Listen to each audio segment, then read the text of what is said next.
rero nicyo kintu cyatumye ubona abantu banezerewe cyangwa se bafite akanyamuneza ko kuri 29 dushobora kwitega inkuru yuko Ndimbati cyangwa wihore Jean Bosco ataha tukajya kumuzana tugacelebra akaza agakomeza agakina filime nkuko bisanzwe yakarera n'abana byo ubona ko bidakwiriye cyangwa se amezi 6 ntago tubona impamvu yakabaye yarimo kuko nta kimenyetso cyerekana ko ibyo yakoze yego hega ntago urukiko ruzita kuri bari y'abana bishobora kuzashyingirwaho kuko ikigaragara Ndimbati ntago ari umunyabyaha nta kimenyetso cyerekana ko yakoze icyaha. Wari wabona company ikugurisha imodoka yarangiza ikayiha akazi kakwinjiriza wigaramiye? Iyo ni SWATAS. Ku masezerano ashobora kugera ku myaka 3, amafaranga mwumvikanye uyasanga kuri konti yawe buri kwezi, ukagaruza yo waguze imodoka ku nyungu ishobora kugera kuri 60%. Tunakodesha amamodoka harimo umushoferi cyangwa yonyine. Dusanga aho dukorera munsi ya gare yo mu mujyi downtown ku muhanda uva Statistique ugana Havuzwe gereza nkuru ya Kigali. Ku mbuga zacu @SWATAS no kuri 0787 SWATAS, in your services. GASARO TV. Bakunzi ba GASARO TV tubahaye ikaze aho muherereye mu mande zose zisimbasuza abari mu Rwanda, East Africa n'abari muri diaspora. Ndabakunda cyane, navuga ngo rero murabona ko turi ku rukiko rwisumbuye rwa Nyarugenge. Ndibeshye punditi Ngoro y'ubutabera Nyarugenge nibyo.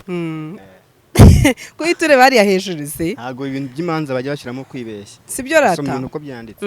Navuga ngo twaje Ndimbati yaburanye mu mizi kuri uyu munsi ku itariki ya 13 z'uko kwezi turimo, sibyo ariko ntago yagaragaye hano ku rukiko, yari online. Tugiye kugana n'umusesenguzi punditi, muramuzi muri benshi, tumuhaye ikaze mbere na mbere.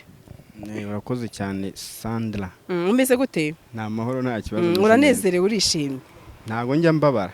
Nabonye umunsi abantu benshi punditi bishimye cyane, bishimiye uko navuga urubanza cyangwa se kuburana mu mizi kwa Ndimbati byagenze, ndetse wari umwe mu bari bahari nk'abasesenguzi. Turashaka utubwire ese byagenze gute, ingingo nshyashya zajemo mu mizi niziye? Impamvu bishimye nuko urubanza rwa rumeze nk'urubanza rw'abana cyangwa se ari urucabana. Hari ibyo bita nyine urucabana.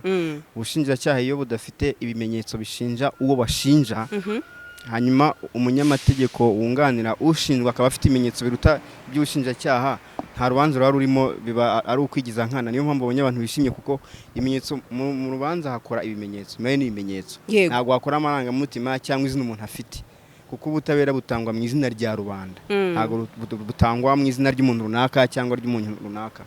Rero nicyo kintu cyatumye ubona abantu banezerewe cyangwa se bafite akanyamuneza ko kuri 29 dushobora kwitega inkuru yuko Ndimbati cyangwa wihore Jean Bosco ataha tukajya kumuzana tugacelebra akaza agakomeza agakina filime nkuko bisanzwe yakarera n'abana. Ingingo ubwashyashya zajemo, nta ngingo zajemo hano. Wakurikiye urubanza bamuburana kwifungwa n'ifunguro ry'agateganyo, idosiye ubushinjacyaha bwari bufite niyo bwagaruye hano. Nta kintu gishyashya cyari kubabonye kopi, nta ngingo nshyashya. Amezi basabye ya misi 30 yo gushaka ibimenyetso, nta kimenyetso bashatse gishyashya. Ndimbati amaze amezi 6 arenga 6. Yego ubushinjacyaha bwagomba gushaka ibimenyetso biza kuba byabasha kuba, ndabona Colonel yarimo atwitegeza cyane. Yego afande Jano Ruhunga wa RIB. Yego reka tumusuhuze ubwo nuko yego urebye ubushinjacyaha bwakabe bufite ibimenyetso biri scientifique cyangwa se bya gihanga byerekana ko FILDAUS Kabahizi yakoze imibonano mpuzabitsina na Jean Bosco ku matariki agaragara. Ibyo ngibyo nta bihari. Yego ubushinjacyaha bwakabe bufite ibimenyetso byerekana itariki Kabahizi yavukiyeho yasimusiga. Impamvu nuko kwiranga muntu ye bafite handitse ya mbere y'ukwa mbere 22. Hakaba indi nyandiko iri mu gitabo cy'irangamimerere ku murenge wa Muganza ivuga ko yavutse ku itariki 6 z'ukwa 7 22. Ibyo bita contradiction, no kwivuguruzanya. Ubushinjacyaha bugaragaza ko ngo Ndimbati yahuye na Kabahizi ku itariki ya 24 z'ukwa 12 2020. Nyamara Ndimbati akavuga ko bahuye ku itariki ya 2 z'ukwa 12. Yego bakagaragaza ko Ndimbati bavuga ko atarahari icyo gihe ya matariki. Urumva ubushinjacyaha bwabuze ibimenyetso simusiga bushobora kuba bwashinja umuntu witwa Bwana wihore Jean Bosco. Urumva nta ngingo nshyashya zari zihari, ahubwo habayeho Ndimbati arimo arafungwa ku buryo ubona ko budakwiriye, cyangwa se amezi 6 ntago tubona impamvu yakabaye yarimo, kuko nta kimenyetso cyerekana ko ibyo yakoze. Yego, hanyuma ndakubaza iki kibazo, numvishe ko umuryango wa Ndimbati watse miliyoni 30. N'umuryango wa Kabahizi, papa wa Kabahizi, se wa Kabahizi. Umuryango wa papa wa Kabahizi watse indishi ya miliyoni 30. Izo ndishi niziki rero? Bavuze ko abanyamategeko nabonye basa nkaho nanjye mbarusha amategeko, tugiye kurana nshobora kubatsinda. Barimo bakoresha amategeko yahindutse batabizi. Itegeko baburanaga bavuga ngo FILDAUS ngo yahohote cyangwa se yasambanyijwe afite imyaka ngo 10 ngo tari 21, kandi imyaka 21 ni imyaka yo gushyingira mwebwe ku bakobwa, ntabwo ari imyaka igaragaza ubukuri. Imyaka y'ubukuri ni 18. urumva abanyamategeko bagerageza bagende basoma amategeko, natwe turi abapuniti turayasoma haswe umunyamategeko. Amafaranga ahubwo papa wa FILDAUS yahaye bari abanyamategeko babiri, kubera ko ubuzima bwa FILDAUS ntago meze neza muri no minsi, ntago yorewe kuko uwamuhaga indezo arafunze. Yego, ntago azagira amafaranga. Papa wa Kabahizi yahaye bari abanyamategeko babiri, yari kuyafata akayamuha kwita ku bana. Tugiye mu buryo bwa kibyiye, niba koko ashaka kwita ku bana, niba akunda FILDAUS, ntabwo FILDAUS yakabaye ari gusaba amafaranga y'inzu y'icumbi, ari gusaba amafaranga yo kwita ku bana. Nyine ubuzima bumukomereye, nyamara afite papa we uri kwishyura abanyamategeko babiri baje kuburana ibintu bitanafatika. Hanyuma turibaza, numvishije ko FILDAUS we yakoze ikiganiro ngo nibyavugiye mu rukiko, cyangwa se twumvise we yiteze ubufasha kubera ko ngo yabwiwe ko ari platform yakoreyeho ari nini cyane azabona ubufasha buhagije. Icyo kintu iyo ngingo wayivugaho iki, cyangwa se icyo kintu cyavuzwe? Abantu ba muri showbiz sinzi ubwenge ahantu babushyira ni bushye cyane.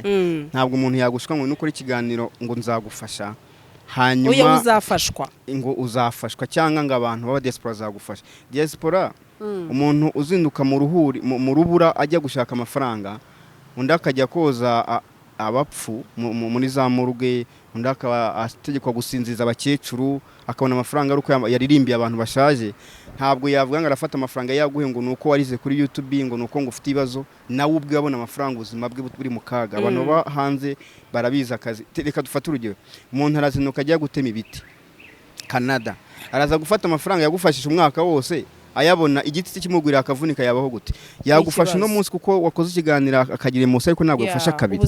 Hariya haba hari mere ideologique cyangwa gutekiza gake cyane, kuvuga ngo ndaza ndire kuri kamera za GASARO TV ngo diaspora ngizampa miliyoni. Yes, no munsi nayibona ejo se nereri yabayeho hariya kuri FILDAUS, ntabwo yari abizi. Akenshi umuntu umukene hari n'igihe ubwenge budakora cyane, gutekereza cyane ntago bikunda kubaho. None uko nyoko kuba taranize birakubitana cyane, umuntu ashobora kwizeza ibintu bidahari. Ubuse se uri gusafaringa, hanyuma iyi uravuze ati arimo arasafaringa. Nagira ngo mbwire abantu bo muri showbiz tujye tugerageza nyine dushaka amafaranga twavunikiye, ntitukumve ko umuntu yagufasha 1 2 3. Umuntu yagufasha ku mushinga runaka uzabyara amafaranga, ariko ntago nzi ko umuntu yagufasha uryamye ngo nuko ngara mu diaspora. Turabyibeshyamo cyane. Ni n'abajeni bari muri Kigali akaryama kumva ko ngo umukobwa akunda, bibaho birahari. Ngaho zama amafaranga akamutunga ntacyo yakora, n'amakosa cyane. Birashoboka rimwe once but not always. Rero nicyo kintu bavuze ko arimo ku mbuga nkoranyambaga. Ndimbati ni bavuze ngo ndimo ndabibona ku mbuga nkoranyambaga, arimo aravuga ku buzima bwanze. Yego, nibyo. None se umuntu udakora ikigali afite abana babiri abatungisha iki? Biragoye. Natwe dufite akazi kurya biratugora, nkaswe utagafite. Iyo ngingo irahari, inashobora kuzashingirwaho ko bamurekura akajya kwita ku bana, kuko urukiko cyangwa erega ntabwo urukiko ruzita kuri bari y'abana. Ishobora kuzashingirwaho kuko ikigaragara Ndimbati ntago ari umunyabyaha, nta kimenyetso cyerekana ko yakoze icyaha. Kuko muri make ashobora no gutana abonye ari cyo abantu benshi cyane. Kuri 29 saa 9 Ndimbati muzaze tujye kumukorera ibirori aho. Byaba ari inkuru nziza cyane, ndetse nzi neza ko abantu babyishimira. Nabonye timu Papa Sava barishimiye cyane, baranezerewe. Urabona ko rwose kuba uno munsi ko Ndimbati byavuzwe hari ikizere cyuko ashobora kuba yajya mu rugo akaba yataha. Hanyuma hari ikintu cyavuzwe ko indangamuntu yaba yaracurishijwe. Icyo cyo cyagenze gute? Ubundi mu irangamimerere yo mu murenge wa Muganza mu gitabo bandikamo umwana wavutse handitsemo ko FILDAUS yavutse ku itariki 6 z'ukwa 7 2022. Yet akaba afite irangamuntu yanditse ya mbere yo kwa mbere 2022. Umuyobozi cyangwa se bamwita gitifu mu Kinyarwanda n'umunyamabanga nshingwabikorwa wo murenge yandikiye Nida yisaba ko bahindura imyirondoro. Nyamara umuntu ushaka guhindurwa imyirondoro yandikira urukiko rukiga kuri dose bagahindura imyirondoro. Ntabwo gitifu ari wandika ngo punditi bahindura amazina yiwe, ntabwo bibaho. nicyo kiranga muntu n'ibindi bimenyetso bihari biri falsified cyangwa se bidafatika bitari ibimenyetso ifatika nicyo iranga muntu iri yambaye y'ukwa mbere nyamara mu irangamimerere hariho itariki 6 z'ukwa karindwi ugiye kureba rero urasanga ibyo bimenyetso byose ntago ari ibimenyetso bifatika byo gushingiraho bafunga ndimbati nicyo nashaka kubwira irangamuntu y'ubwira irimo contradiction cyane ya nicyo navuga yego hanyuma navuga ngo birengagije cyane kuba umugenzacyaha yarakomeje kugendera ku binyoma ngo yibagiwe ko rimwe na rimwe bishobora kuba umuntu yabeshyerwa icyo kintu cyo burakivuga ikipundi no kuvuga ngo hano mu rubanza haba hari ushinjwa hari umushinja hari n'umunyamategeko cyangwa se hari umwunganira hari n'ugomba guca urubanza kuba rero uvuze ngo baribeshye ngo ubushinjacyaha bwibeshye ku bimenyetso ngo ni ibinyoma ntabwo ari byo ntabwo twakoresha iyo mvugo ntabwo ari ibinyoma ahubwo ntabwo bafite ibimenyetso bishinja uwo bashinja bihagije ariko ibimenyetso banafite birabusanye cyane banakoze amakosa kudashaka bya bimenyetso bifatika byo kwa muganga byerekana igihe FILDAUS yahuriye na Ndimbati bakaryamana kuko niba umwana yaravutse kwa muganga barandika igihe yavukiye byanashoboka cyane ko ashobora kuvuga ngo yo sanda reka nkwaza akantu gato umubyeyi yagiye kwa muganga kwipimisha ntibandika itariki yagiye kwipimisha barayandika yego ntago bakubwira igihe uzabyarira ndakeka barabikubwira igihe cyose rega niyo wagiye kwa muganga kwivuza bisanzwe bakubwira bakwandikira n'agakarine cyuko uwo munsi wageze kwa muganga rero umubyeyi ugiye kwipimisha bamubwira igihe azabyarira bakanyambwa nyuma amezi 3 gufata n'urukingo kino kinini niba kwa muganga bafite igihe umwana wa FILDAUS yavukiye byari byoroshye kubushinjacyaha ujya gushaka igihe Ndimbati na FILDAUS baryamaniye kubera ko yagiye kwa muganga birahari ibyo nta bimenyetso bihari n'amakosa hari mu Rwanda binashimangira ibyo metrine yavuze mubajije ko mu Rwanda dufite ubucucike bwinshi mu magereza mu Rwanda hari ibihumbi 68 ufungiye mu magereza 12 hakabaye afite ubushobozi bwo gufunga 40 no kuvuga ngo ucuciye buri hejuru cyane birafatika urabona Ndimbati amaze amezi 6 muri gereza ubushinjacyaha bwamaze amezi 6 buri gushaka ibimenyetso bidahari amezi 6 sinzi nimba yumva umuntu afunzwe ni menshi cyane wibaza abantu bafunzwe bari gushakira ibyo bimenyetso bitahari ni amakosa akorwa cyane ari naho inzego zo mu Rwanda nimba zitura cyangwa se ubutabera batureba na minijiste n'abandi bafata ibyemezo hari abantu bafunze batakaye bafunze hanyuma umunyamategeko wa Ndimbati hari ikintu yavuze ku cyerekeye inzoga yavuze ati ntago twemera ko Kabahizi FILDAUS yasindishijwe ati kuko nta n'ikimenyetso kigaragara cy'uko yapimwe byibuze bigaragare ko izo nzoga yazinyweshejwe ni ikimenyetso kitari scientifique cyangwa se kitakabaye kinavugwa mu rukiko hakora ibimenyetso bifatika byerekana mu Rwanda iyo umuntu yanyweye kugira ngo bakomeze ko yasinze bakoresha alcohol test bafite ipimo bya 0.8 bareba rega nananyweye ukampima ugasanga afite 0.1 ntageje ku gipimo cya alcohol test teganya ntabwo bavuga ngo nasinze kuvuga ngo FILDAUS yaravuze ngo yaranyweshe arasinda ubushinjacyaha ngo Ndimbati yanywesheje FILDAUS ntago biri logique ntago biri rigo ntago ari ndyo kuvuga mu rukiko nkuru kuko nta kimenyetso berekana ko bamupimye basange yamunywesheje nta gihari ibyo n'uruca abana nta kimenyetso gihe cyerekana ko yamunywesheje ni ikize ntacyo kuko alcohol test nikoreshwa mu gupima ko umuntu yasinze niba ntayo ibyo nta marangamutima n'uruca abana hanyuma ukurikije uko Ndimbati yireguye wumvishe yireguye ate ese yavuze izihe ngingo mbese mu magambo makeya kugira ngo n'abadukurikiye babe bamenya cyane ko byari na online twebwe tutabashije kumubona mu rukiko impamvu Ndimbati yanaburanye online no kwera ingamba za covid urabizi haza guma mu rugo habayeho ko abantu bazajya burana bari mu magereza bakoresha ibyo bwa internet batanagira ngo ni ikindi hari ukuntu abantu batwara inkuru ko zitari bakavuga ngo buri yangu nyine bagahimba za nkuru badafite nabo amakuru afatika no kwera kugabanya physical kuba abantu bahura kwirinda ibintu bya covid n'ibindi ariko uyaburanye neza twumva ijambo wakavuga kiregura ibyo yireguragaho yagaragaje ko Ndimbati no rubanza rwashobora kuba harimo ubugambanyi kuko nimba gitifu yandikira Nida ngo muhindure imyirondoro ya FILDAUS ntabwo gitifu umurenge ari we wandikira Nida FILDAUS niwe wakwandikiye urukiko akaza kuburana bagahindura imyirondoro hari amategeko inzira bicamo kujya umuntu bamuhindura imyirondoro n'amatariki yavukiyeho ntabwo ari gitifu kuba mu gitabo kirangamimerere mu murenge batazi igihe FILDAUS yavukiye, barangiza bakanika ngo yavutse ku itariki 6 z'ukwa karindwi, mu kanya bakongera ngo yipimishije yafashe urukingo rw'ise ku itariki 7 z'ukwa kane, ngo n'amezi abiri mbere y'uko avuka. Ni contradiction cyane. Ndimbati yagaragaza ko arengana, ko bari kumuhimbira ibintu bidahari bitakozwe, ko harimo abantu babyisha inyuma, hanyuma ko yakabaye arekurwa akita ku bana kuko ibintu bamushinja ari ibinyoma, kandi ko abana bakeneye kwitabwaho kuko badafite umuntu bitaho, ndetse ko yumvisha amakuru ko mama wabo ari kurira kubera nta bushobozi. Akagaragaza ko Ndimbati nta cyaha yakoze, atasambanye n'umwana kuko nta matariki yerekana yaryamanye n'umuntu mukuru, ko nta matariki yerekana ko ari umwana. Nuko yireguye yasaba ko yarekurwa, ariko ubushinjacyaha bukamusabira gufunga imyaka 5 n'irindwi. Ndimbati agasaba ko iyo myaka atayifungwa kuko nta cyaha yakoze. Hari akantu kabayeho ku ndishyi. Ndimbati yahise avuga ati nizanyungu n'ubundi bagishaka. Havuzwe ko agomba kuba yazishyura indishyi za $30,000,000. Wumva ko n'ubundi na mbere ari gusa nuvuga ko hari izindi nyungu bamwitezeho cyangwa se bamushakagaho. Ndimbati akunda kuburana avuga ko yagambaniwe. Urabona tubonye noneho dosiye nshyashya ya papa wa FILDAUS ugaragaza ko ashaka $30,000,000 z'indishyi. Nyamara izo $30,000,000 none afite n'abanyamategeko babiri. Byongero harahagaze abanyamategeko babiri b'abadamu bari kuburanira papa wa FILDAUS, kandi arimo araburanira umuntu mukuru wakiburaniye. Bigaragaza ko Ndimbati impamvu avuga ibyo bintu byo kugambanirwa, aragaragaza ko hashobora kuba harimo izindi mbaraga n'abandi bantu bari kubyirukamo kugira ngo afungwe, nyamara nta bimenyetso bafite. Nicyo navuga. Hanyuma dusubiye inyuma gato dusa n'abagana ku musozo, haraho ifishi yerekana ko uriya mukobwa yakingiwe mbere y'uko avuka. Icyo kintu cyo wacyumvishe gute nk'umusesenguzi? Urumva handitsemo ko yavutse ku itariki 7 z'ukwa gatandatu 2002. Hanyuma mu gitabo bakingiza kwa muganga handitsemo ko yakinye ku itariki 5 z'ukwa kane. Na amezi abiri mbere y'uko avuka. Ari byo bashinye bavuga ko harimo contradiction cyangwa se harimo ibinyoma, nubwo bavuze ngo murenge baribeshye, nta cyerekana ko bibeshya.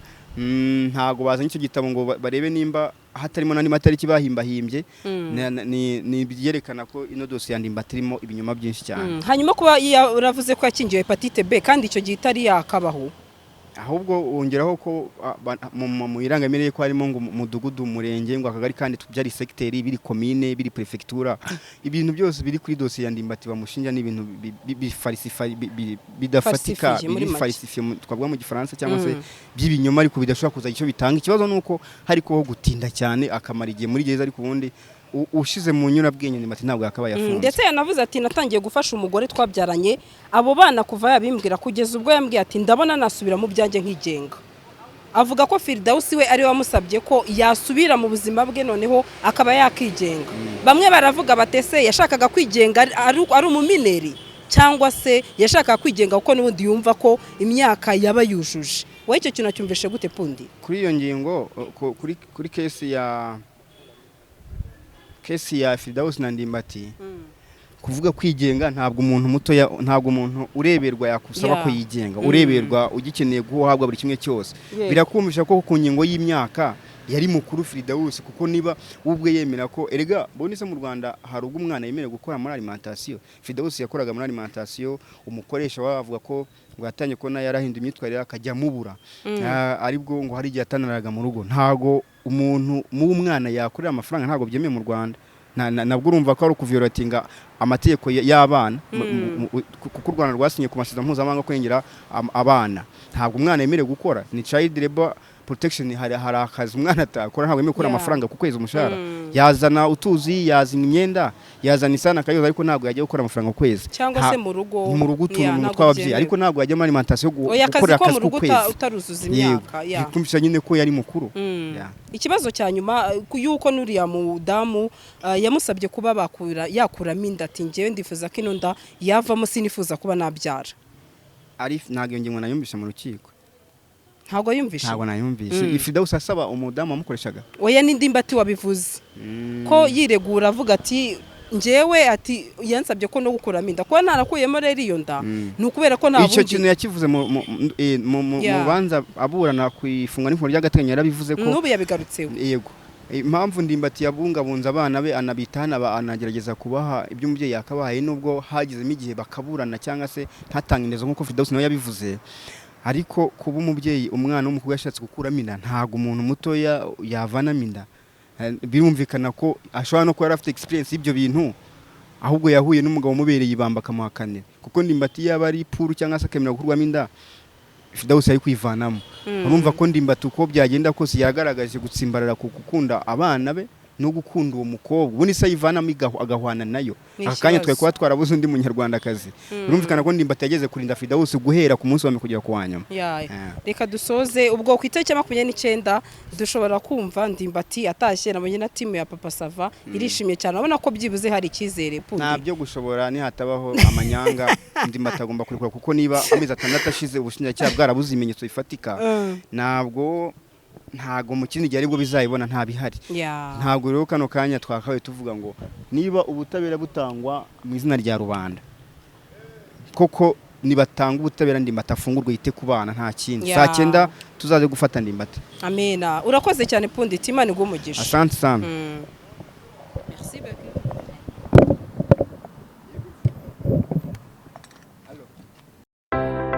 wari wabona kampani ikugurisha imodoka yarangiza ikayiha akazi kakwinjiriza wigaramiye? Iyo ni SWATAS. Ku masezerano ashobora kugera ku myaka 3, amafaranga mwumvikanye uyasanga kuri konti yawe buri kwezi, ukagaruza yo waguze imodoka ku nyungu ishobora kugera kuri 60%. Tunakodesha amamodoka harimo umushoferi cyangwa yonyine. Dusanga aho dukorera munsi ya gare yo mu mujyi downtown ku muhanda uva Statistique ugana hahoze gereza nkuru ya Kigali. Ku mbuga zacu @SWATAS no kuri 0787